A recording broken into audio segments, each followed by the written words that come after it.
Dr. Haywan stepped out of the transport ship with her equipment case in hand. The air on Krell Prime felt heavy and thick, pressing down on her shoulders like an invisible weight. Everything about this planet was wrong for a human. The temperature too warm, the atmosphere too dense, and the gravity just a little stronger than Earth's pull. But she had trained for this moment for 3 years. She had studied the Krellian language, their culture, their history of violence and conquest. Nothing could have prepared her for how small she felt standing on the landing platform. The research outpost rose before her like a metal fortress. It was not built for comfort, but for survival. Thick walls of reinforced steel surrounded the entire facility, with observation domes scattered across the compound. Security checkpoints marked every entrance. Haywan understood why such precautions existed. The Krellians were apex predators, creatures that had evolved for millions of years to hunt, kill, and dominate. They did not see humans as equals. They barely saw humans as anything at all. A tall figure approached her as she walked toward the main entrance. His name was Commander Park, and he had been running the research station for 2 years. He was broad-shouldered and carried himself with the careful posture of a man who had learned to be smaller in the presence of something much larger. He smiled when he saw Haywan, though the smile did not reach his eyes.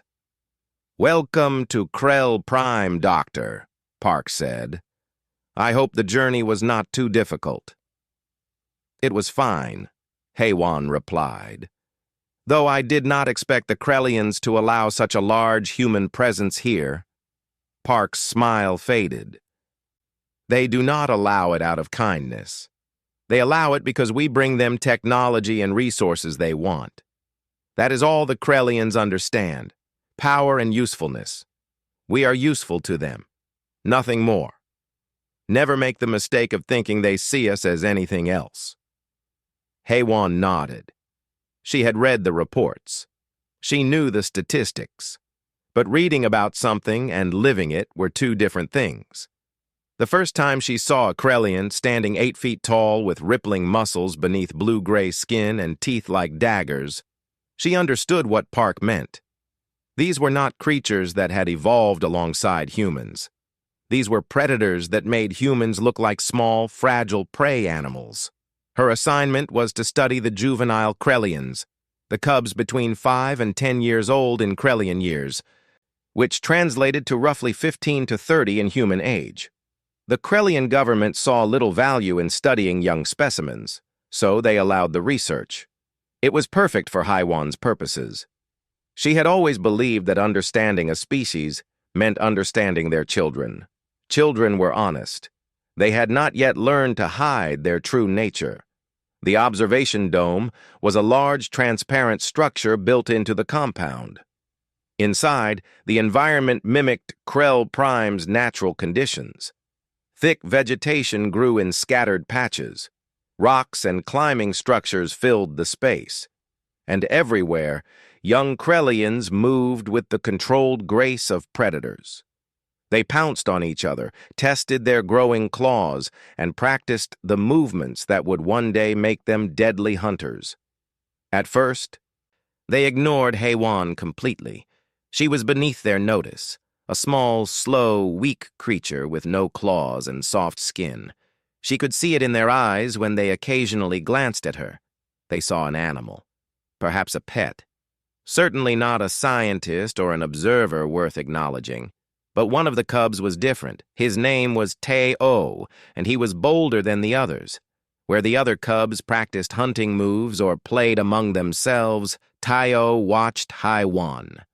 He watched her set up her equipment. He watched her take notes.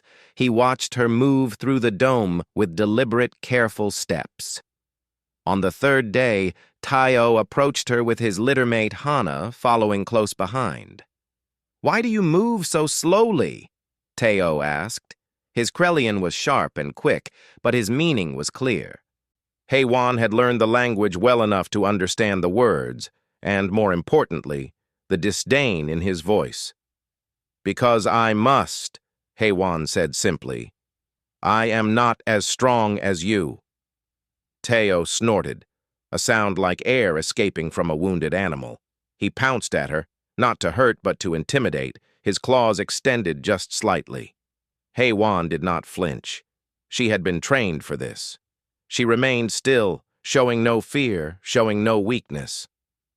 After a moment, Teo clicked his teeth together and retreated, returning to his games with his littermate. The weeks passed slowly. HFY established a routine. She arrived at the dome every morning and observed the cubs. She wrote detailed notes about their behavior, their social structures, their play patterns. The cubs slowly became used to her presence. They still did not respect her, but they no longer treated her as a complete nuisance. She was simply part of their environment now. Then came the day that changed everything. HFY had been working on her equipment when the power system failed. The backup generators kicked in after a few seconds, but in those brief moments of darkness, she moved on instinct alone. Her bootlaces had come undone, something that had happened dozens of times during her career. She bent down and tied them quickly, efficiently, using the same simple knot she had tied 1,000 times before. It was nothing. It was automatic. She did not even think about it.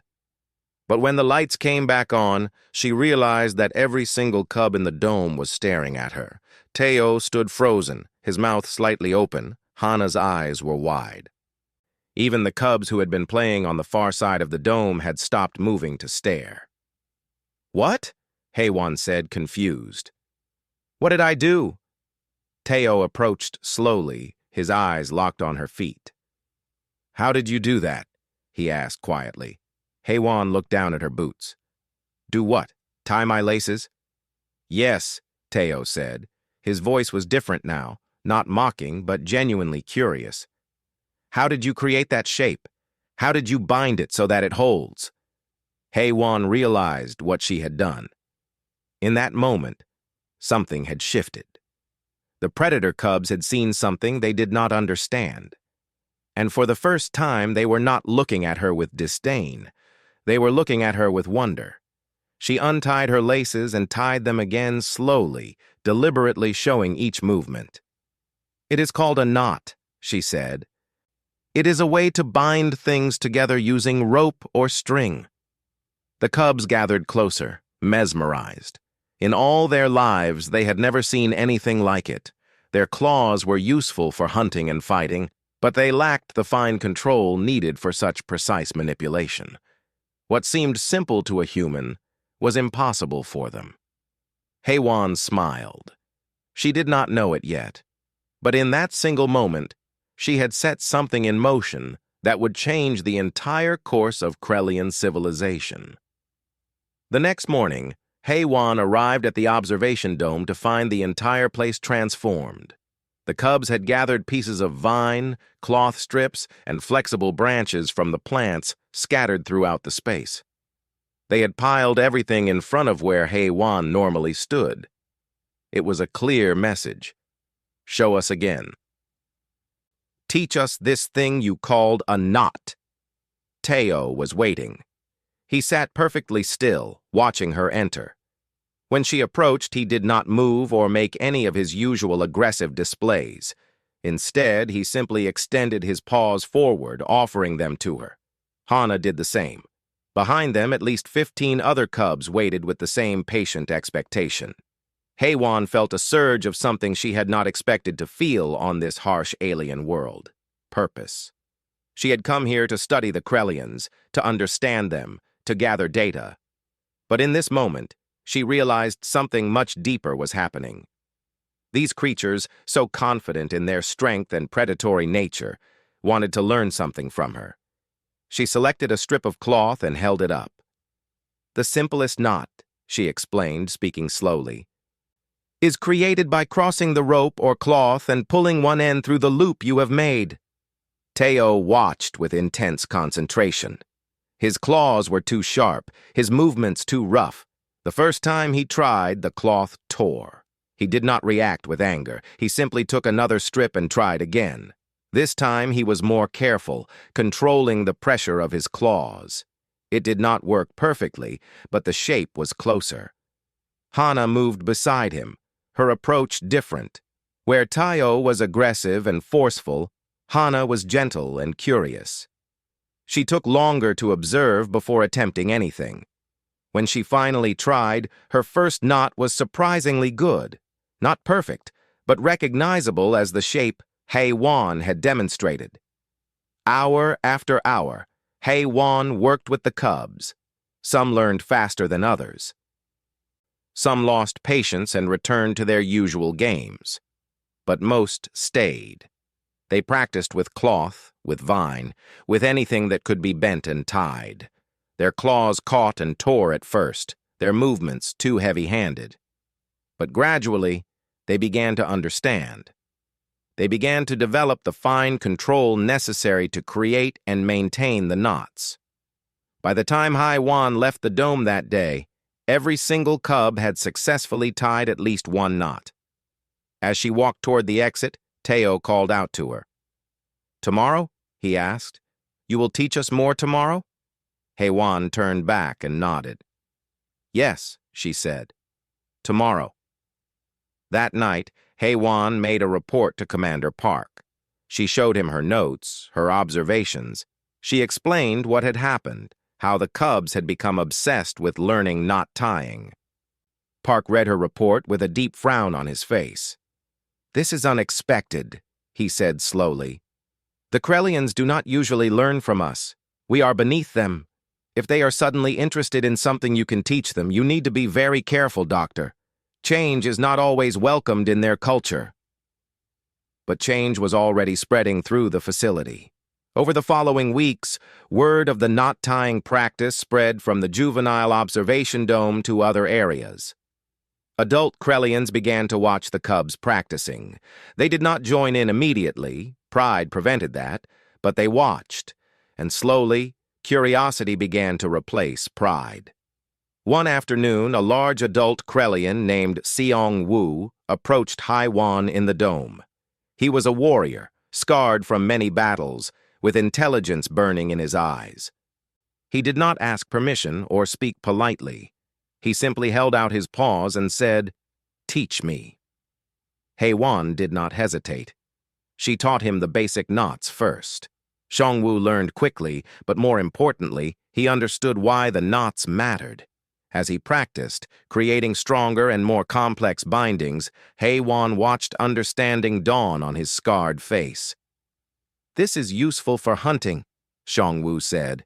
"You could tie an animal in place, create nets, secure weapons." "Yes," HFY said. "There are many uses for knots." Seong-woo nodded and left without saying anything else. But within days, other adult warriors were requesting instruction. The facility's leaders could not ignore this trend anymore. They brought it before the Krellian Council.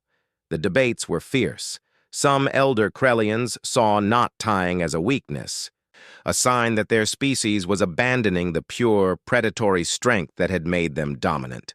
How could warriors who relied on crude rope techniques ever be as powerful as those who relied only on claws and teeth? It was beneath them.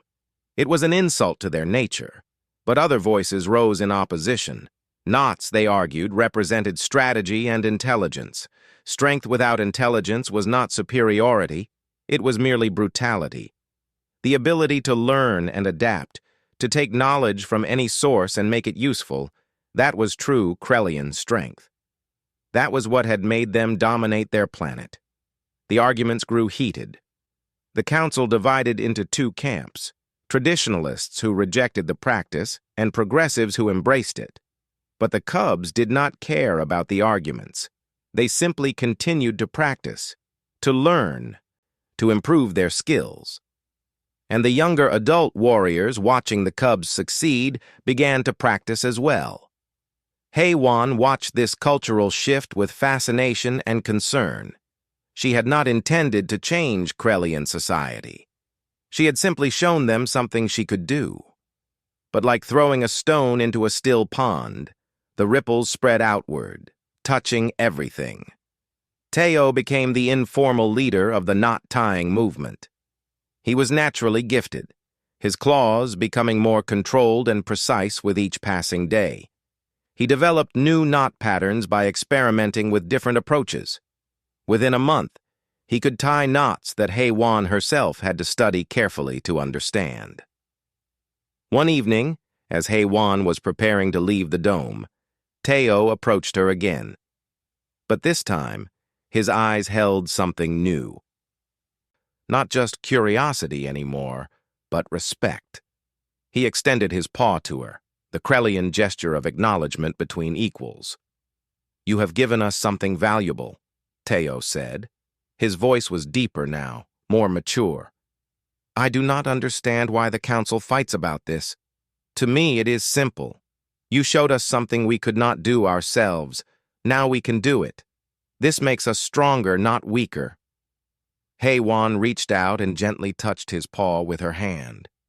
It was the first time she had initiated physical contact with any Krellian by choice. "You are very wise, Teo," she said. "Wisdom and strength, these things are not separate. They are the same." Teo made a rumbling sound deep in his chest. It might have been laughter. It might have been approval. But when he pulled his paw away and returned to his littermate Hana, HFY could see that something fundamental had changed between them. She was no longer just the weak human observer. She was someone who had taught them something new. And that made all the difference. 6 months had passed since HFY first tied her bootlaces in the observation dome. Knot tying had transformed from a curious novelty into something far more significant. It had become a competition. Among the cubs, it had evolved into a measure of status, of skill, of honor. Young Krellians who could execute complex knots quickly and flawlessly gained respect from their peers. Those who struggled faced mockery. The competitive nature of Krellian culture, which had always expressed itself through physical dominance and hunting prowess, had found a new outlet. This was more subtle than outright combat, but no less intense. Knot-tying competitions began to be organized. Cubs would gather in circles, their eyes sharp and focused, as they raced to complete increasingly difficult binding patterns. Teo remained the dominant competitor. His claws had become remarkably precise, his hands steady and controlled in ways that seemed impossible for a creature of his size and strength. He could tie a 7-loop binding knot, a pattern HFY had shown him weeks ago, in the time it took most cubs to complete a simple knot.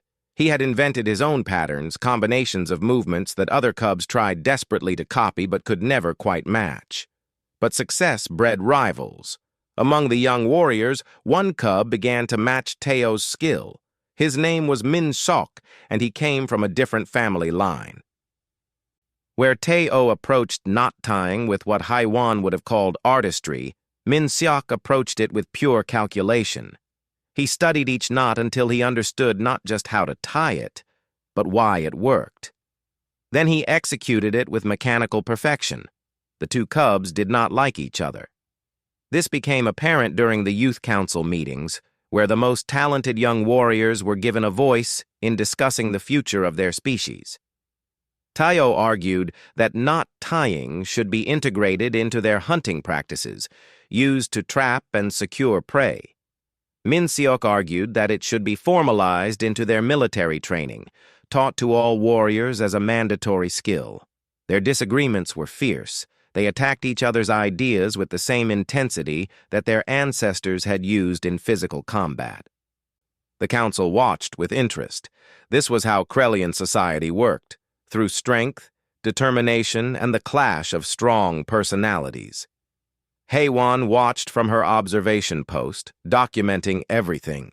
She was fascinated by how the simple act of tying a knot had become a proxy for a deeper philosophical debate. The Krellians were not fighting about whether knots were useful.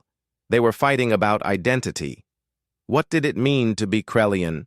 Was it enough to be strong? Or did modern Krellians need to be intelligent and adaptable as well? One day, Teo and Min Seok were scheduled for a direct competition. The event was held in a special arena within the facility, with dozens of spectators gathered to watch. The rules were simple. Each cub would tie a series of increasingly complex knots as quickly as they could. Whoever completed all the patterns first would be declared the winner. The competition was fierce. Teo moved with flowing grace, his claws dancing across the rope with practiced ease. Min Seok was faster at first, completing the early knots with brutal efficiency. But as the patterns became more complex, requiring not just speed but precision, Teo began to pull ahead. But then something happened that no one had anticipated. One of the organizing judges made an error. She called out an incorrect knot pattern, one that neither cub had practiced. For a moment, both of them hesitated. But Teo recovered first. He looked at the pattern she had drawn, analyzed it with his eyes, and then began to tie it. He had never seen this specific knot before, but he understood the underlying principles well enough to create it from scratch. Min Seok tried to follow, but he was thrown off by the unexpected change. He fumbled, his claws catching on the rope. By the time he finally completed the knot, Teo was already moving on to the next one. When the competition ended, Teo was declared the victor. The crowd made sounds of approval, deep rumbling that vibrated through the arena. But Min Seok did not accept the result gracefully. He began to argue that the error in the pattern had given Teo an unfair advantage. The two cubs clashed, their voices growing louder, their aggression rising. HFY stood up. Without thinking, without considering the consequences, she walked out into the arena. The crowd fell silent. A human did not involve itself in Krellian disputes. It was not done. "Both of you are excellent," HFY said loudly. She spoke in their language, her accent making the words sound strange but clear. "You have both learned what I taught you. You have both become skilled. But I wonder something. Can you both work together?" Teo and Min Seok stared at her with confusion and annoyance. What was she suggesting? "There is another test," HFY continued. "A final test. You must tie each other." The arena went silent. The concept was revolutionary. The young warriors looked at each other with something between disbelief and fear. To allow another to tie you was to make yourself vulnerable, to be bound and helpless. For a predator, it went against every survival instinct.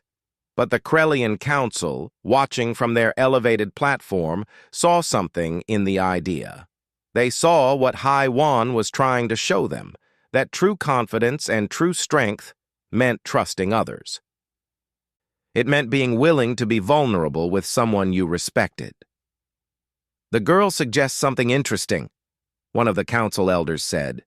"Let us see if these two young warriors are brave enough to accept." Teo and Min Seok looked at each other. There was a long moment of tension.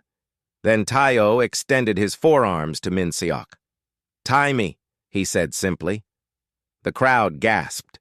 But Min Seok stepped forward. His claws, which moments ago had been clenched in anger, relaxed. He began to tie intricate knots around Teo's forearms and shoulders. Each knot was secure enough to bind, but not so tight as to cut off circulation. It was a binding of trust, a binding that said, "I know you will not harm me if I am at your mercy." When Min Seok finished, Teo was covered in binding knots. He could not fight. He could not hunt. He was vulnerable. But he stood tall and proud. Then he turned to Min Seok. "Now it is your turn," he said. Min Seok hesitated for only a second. Then he offered his forearms to Teo. The rival warrior who had just bound him was now being asked to bind him in return. It took all the courage Min Seok had to stand there as Teo wrapped him in knots. The crowd roared. The sound was deafening. Both cubs had passed the test. Both had shown true Krellian strength, and in doing so, they had transformed knot tying from a competition into something sacred.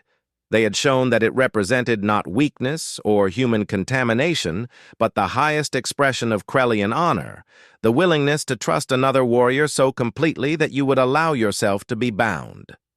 The Krellian Council called an emergency meeting 3 days after the binding ceremony. HFY was summoned to attend, something that had never happened before. She was led through corridors of the Krellian government building by armed guards, her heart racing with anxiety. She did not know if she was being honored or punished. The council chamber was vast and imposing. 12 elder Krellians sat in a semicircle, their massive forms creating shadows across the stone floor. At the center, elevated above the rest, sat the supreme leader, a female named Ye-Jin, who was older than any Krellian HFY had seen before. Her scarred face was a map of decades of battles and political struggles. "Dr. HFY," Ye-Jin said, her voice rough but commanding. "You have changed our species." HFY opened her mouth to speak, but Ye-Jin raised a clawed hand, silencing her. "This is not a question. It is an observation. You came here to study us. Instead, you have introduced an idea that is reshaping Krellian culture. The Council has debated this extensively. Some believe you have done this deliberately, that you seek to weaken us. Others believe you are innocent, unaware of the consequences of your actions." "I did not intend," HFY began. "Intentions matter less than results," another elder interrupted. "Knot tying is spreading throughout our civilization. Young warriors train in it obsessively. Military leaders have requested that it be made part of official combat training. Even the traditionalists cannot deny that the practice has value, but neither can they ignore that it comes from humans. From weakness." Ye-Jin spoke again. "The Council has made a decision. Rather than forbid the practice, we will embrace it, but we will make it Krellian. We will transform it into something that suits our nature. We will create a ceremony, a ritual that marks the transition from youth to adulthood. We will call it the Binding of Trust." HFY listened as Ye-Jin described her vision. Young warriors who reached a certain age would participate in a ceremonial binding. They would tie and be tied by their peers and their elders. This would mark their acceptance into adult society. It would become the Krellian way of acknowledging that a warrior had achieved the maturity and wisdom necessary to be trusted. "This ceremony will be held 1 month from now," Ye-Jin continued. "Hundreds of young warriors will participate. The ceremony will be broadcast across all our worlds. Every Krellian will see that this practice is not a human weakness, but a Krellian strength." The decision had been made. The ceremony would happen, and HFY realized that she had been right to fear the consequences of introducing something new to a society as powerful and dominant as the Krellian civilization. But she had also been wrong about what those consequences would be. The Krellians had not weakened themselves by adopting knot tying. They had simply found a new way to express their fundamental nature, strength, honor, and the bonds between warriors. The day of the Binding of Trust ceremony arrived. HFY stood in the massive arena where thousands of Krellians had gathered. The space was enormous, built to hold entire military units for important announcements. Banners hung from the walls, displaying intricate knot patterns. The entire architecture of the arena had been designed to showcase the beauty and complexity of binding. At the center of the arena, the young warriors stood in formation. Tayo and Min-seok stood side by side, no longer rivals, but brothers in this sacred moment. Hana, Tayo's literate, stood with them, her earlier artistic approach to knot tying now recognized as a legitimate form of expression. The ceremony began with music, deep, resonant sounds that seemed to vibrate through the earth itself. The elder warriors, led by Seong-woo and the council members, moved forward. They carried ceremonial rope made from the finest materials, woven with fibers that glimmered under the arena lights. One by one, the elder warriors selected a young warrior and began to tie them. It was not rushed or aggressive. It was deliberate, precise, and respectful. Each knot was tied with care, each binding placed with intention. The young warriors stood still, accepting the ropes, accepting the binding.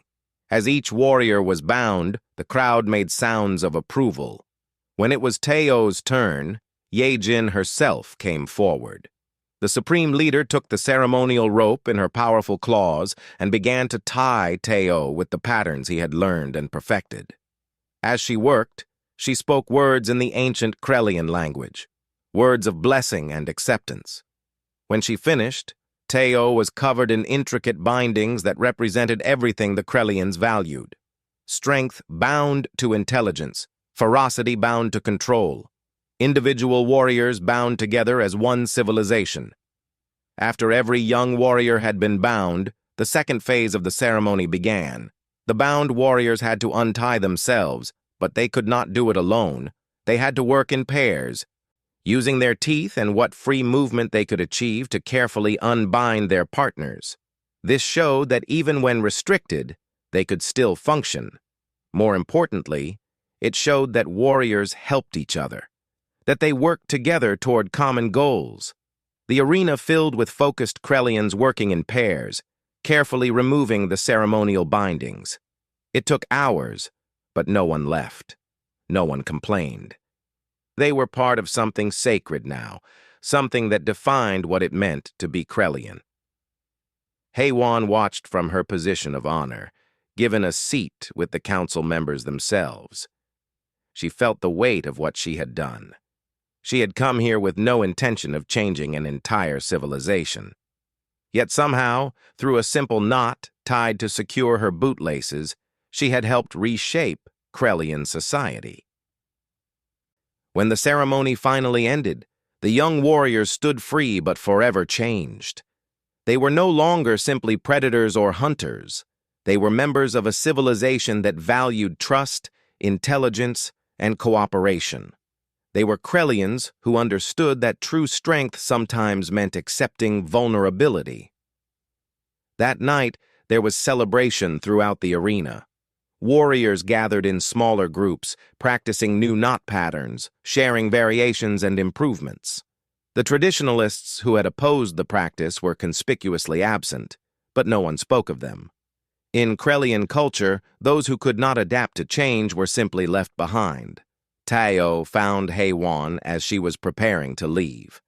He bowed in the formal Krellian manner, his scarred head lowered in respect. "You have given us more than just a skill," he said. "You have given us a new way to be Krellian.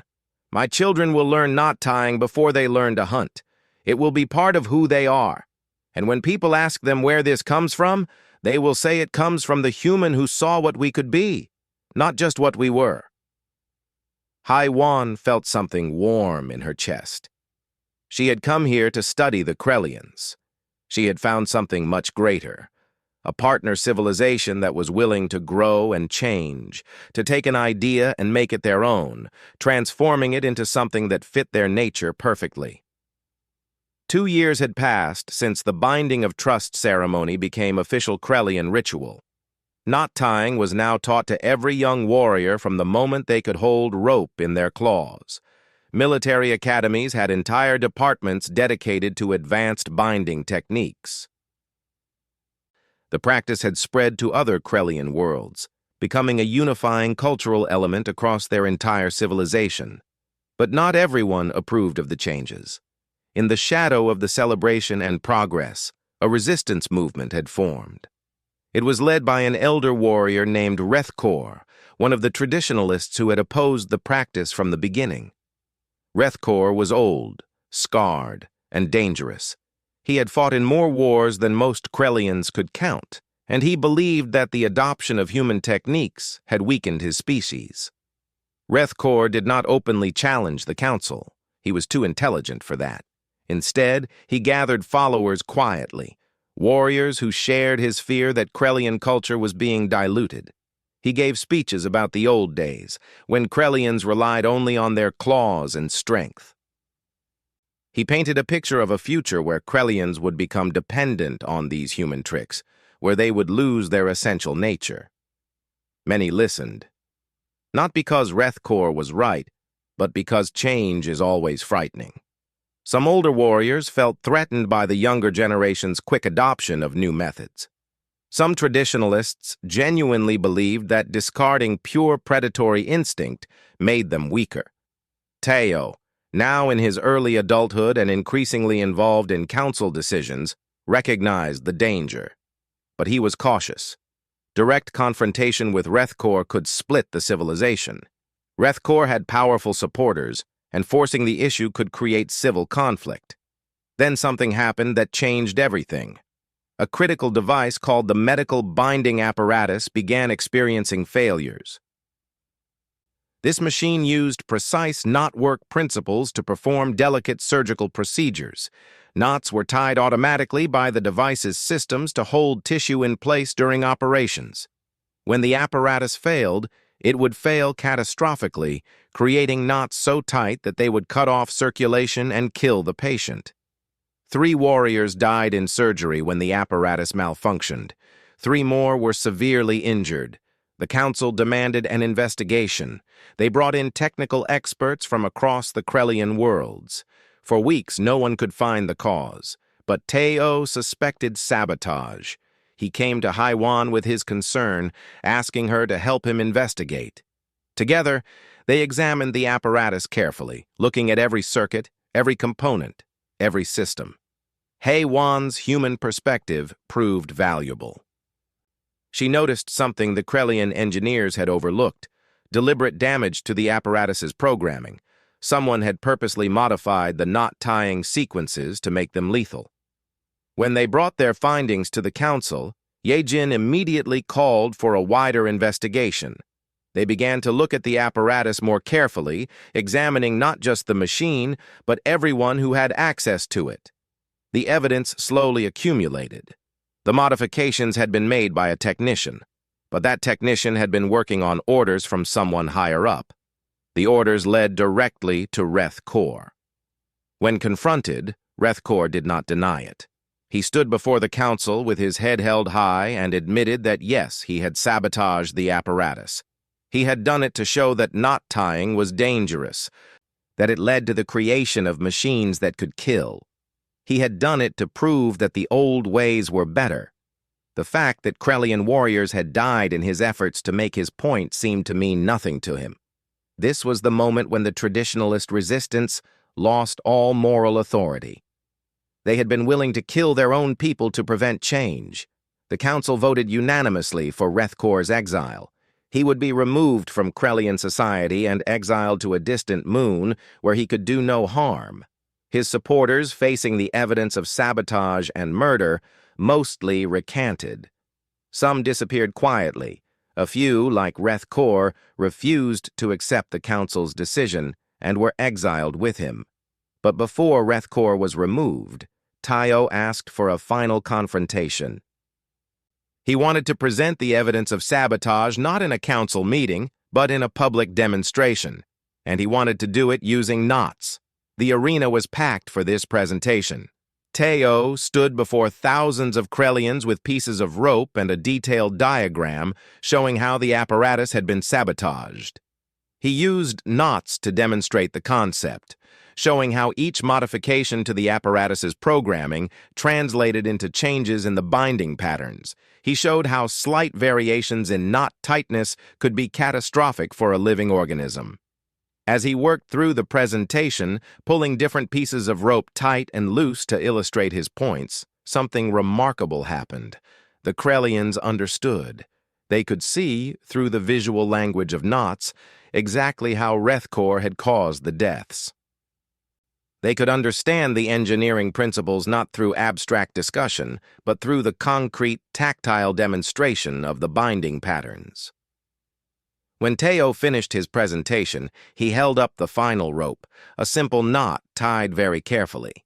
"This knot," he said, "is the one that should have been used in the apparatus.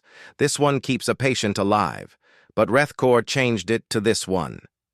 He showed the altered version, almost imperceptibly different, but with crucial variations. "The difference between life and death," Teo continued, "was in the knot. This is not a weakness of the technique. This is proof that the technique is powerful enough to matter, that it is important enough to demand respect and careful study. Rethkor understood this power. That is why he tried to use it as a weapon against us. The arena erupted. Not in anger, but in understanding. The Krellians saw, for the first time, that knot tying was not just an art or a skill. It was a language that could express complex technical ideas in ways that pure spoken language could not.